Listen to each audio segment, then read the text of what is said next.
Bon, disons, c'est une rencontre qui fait suite à ce que vous avez tous suivi hier, donc l'annonce officielle du processus de dialogue national inclusif qui rentre dans toute la dynamique qui a commencé depuis Bujumbura et Congo-Brazzaville. Je crois que le cardinal l'a si bien présenté. Et à la suite de cette rencontre, il était question pour nous de commencer déjà le travail. Parce que avec le chef de l'État, nous étions mis d'accord pour que les deux églises, pour que la dynamique de la médiation commence déjà ce travail. Donc aujourd'hui, nous avions estimé nécessaire de rencontrer la partie de l'opposition, parce que vous le savez qu'ils ont prévu une marche pour les 22. Et au niveau de la médiation, il avait été estimé nécessaire d'aborder cette question avec cette partie de l'opposition pour obtenir le principe du report de cette activité. Pourquoi? Parce que nous estimons que dès lors le processus est déjà lancé, le processus du dialogue, et nous, dans ces rôles de médiation, avons l'obligation d'obtenir des uns et des autres leur engagement. C'est le signe et l'engagement qui montrent qu'ils acceptent d'adhérer et d'accompagner le processus qui vient d'être lancé. Voilà pourquoi nous avons eu le temps d'échanger avec eux. Ils ont posé des questions pertinentes de leur point de vue, notamment la question sur l'inclusivité, où ils voulaient comprendre dans quels termes le dialogue va se passer. Et nous avons pris suffisamment de temps. Ils ont aussi soulevé la question sur le sort de la Constitution.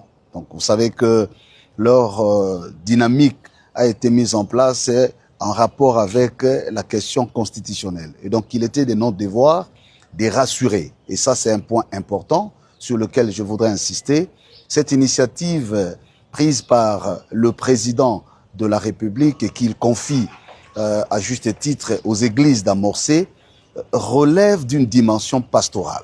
Notre objectif, c'est de réconcilier le peuple, c'est de nous amener tous, fils et filles du pays, dans un cadre apaisé et consensuel où toutes les questions d'intérêt national seront abordées. Et donc, dès lors que ce processus est lancé, nous avons estimé, sans vouloir violer les droits ou la liberté des opposants, mais pour nous, c'est un engagement à prendre, c'est un signe qui doit prouver que, effectivement, le message qui a été lancé hier est accepté et bénéficie d'une appropriation nationale. Donc, on a commencé avec eux.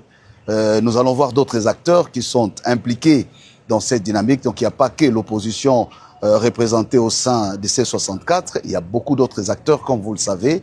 Je rappelle ici que SCC Senko avait fait, dans le même cadre, une tournée l'année passée. Elles avaient vu beaucoup d'acteurs au niveau national et international. Le chef d'État, ce sont les acquis que nous versons dans ce processus qui est finalement lancé par le chef de l'État. Donc voilà un peu le résumé de ce que nous avons fait. Il y a eu des discussions des fonds, ils voulaient comprendre ce qui s'est passé hier au-delà de la communication.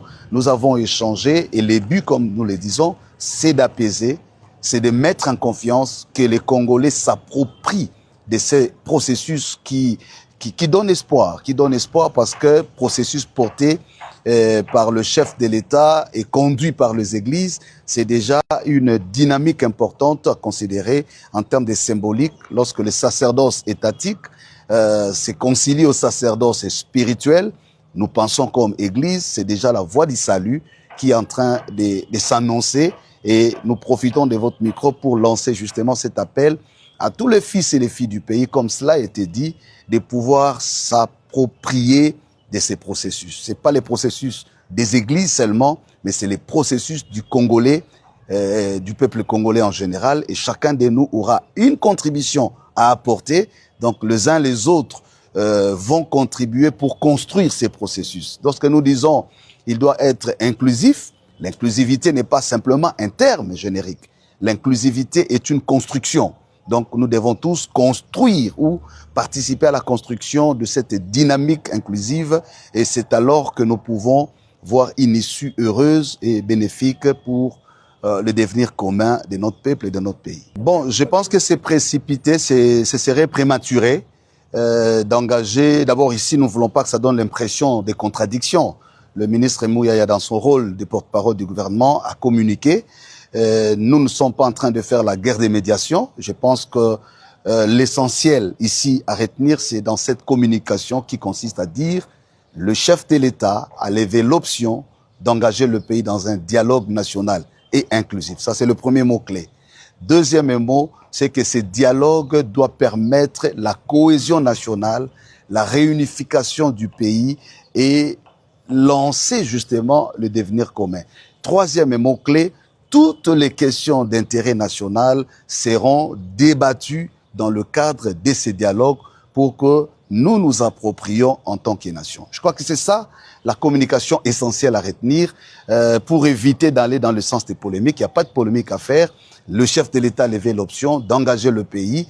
Il veut le faire avec les églises parce qu'il est fils de l'église, parce qu'il est chrétien. Et figurez-vous qu'il y a un grand travail de fond qui a été fait. Je l'insiste encore une fois, lorsqu'il y a conciliation des vues entre les sacerdoces étatiques et spirituels.